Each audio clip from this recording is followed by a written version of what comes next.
வணக்கம் நண்பர்களே, நான் Manikandan. This is Mani's travels with hope. இது மாதிரி தொடர்ந்து பல வீடியோக்கள் வரப்போது. அதுக்கு நீங்கள் செய்ய வேண்டியது எல்லாம் நம்ம சேனலில் சப்ஸ்கிரைப் பண்ணி ஆதரவு கொடுக்க வேண்டியது மட்டும்தான். இன்றைக்கி இந்த வீடியோவில் ஒரு முக்கியமான தகவலை பார்க்க போகிறோம். இந்த ஏப்ரல் மாதத்தில் நிறையா பேர் ராமேஸ்வரம் போகணும் அப்படின்னு பிளான் பண்ணியிருப்பீங்க. ஏன்னா விடுமுறை அப்படிங்கிறது இருக்கிறது.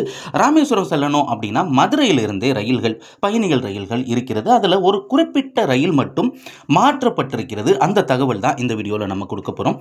பாம்பன் பாலத்தில் குறிப்பிட்ட நேரங்களில் நடைபெறக்கூடிய பராமரிப்பு பணிகள் காரணமாக இந்த மாற்றம் அப்படிங்கிறத கொண்டு வந்திருக்கிறாங்க. மதுரையில் இருந்து தினமுமே காலையில் 7 மணிக்கு புறப்படக்கூடிய பயணிகள் ரயில் 10:25 மணிக்கு ராமேஸ்வரத்தை சென்றடையும். இந்த ரயிலானது வருகிற 9, 10, 11, அப்புறம் 13, 16, 17, 18, 20, 21, 22 மற்றும் 24 தேதியை நல்லா குறிச்சுக்குங்க.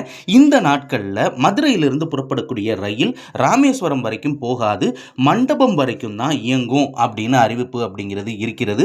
அதனால் பயணிகள் அதற்கு ஏற்றாற் போல மாற்று ஏற்பாடுகளை செஞ்சுக்கணும். ஏன்னா மண்டபத்தில் இருந்து பாம்பன் பாலத்தை தாண்டினா ராமேஸ்வரம் அடிக்கடி பேருந்துகள் அப்படிங்கிறது இருக்கிறது. அதனால் எந்த ஒரு குழப்பமே இல்லாத ஒரு சூழ்நிலை. நம்ம லக்கேஜோடு போகும்போது கொஞ்சம் பிரச்சனையாக இருக்கும். அதுக்கு தகுந்தாற் போல் அட்ஜஸ்ட் பண்ணிக்கிறது நல்லது. அதே மாதிரி ரிட்டன் டைரக்ஷனில் அதே தேதிகளில் 11:30க்கு ராமேஸ்வரத்திலிருந்து புறப்பட வேண்டிய ரயில் ராமேஸ்வரத்தில் இருந்து புறப்படாது.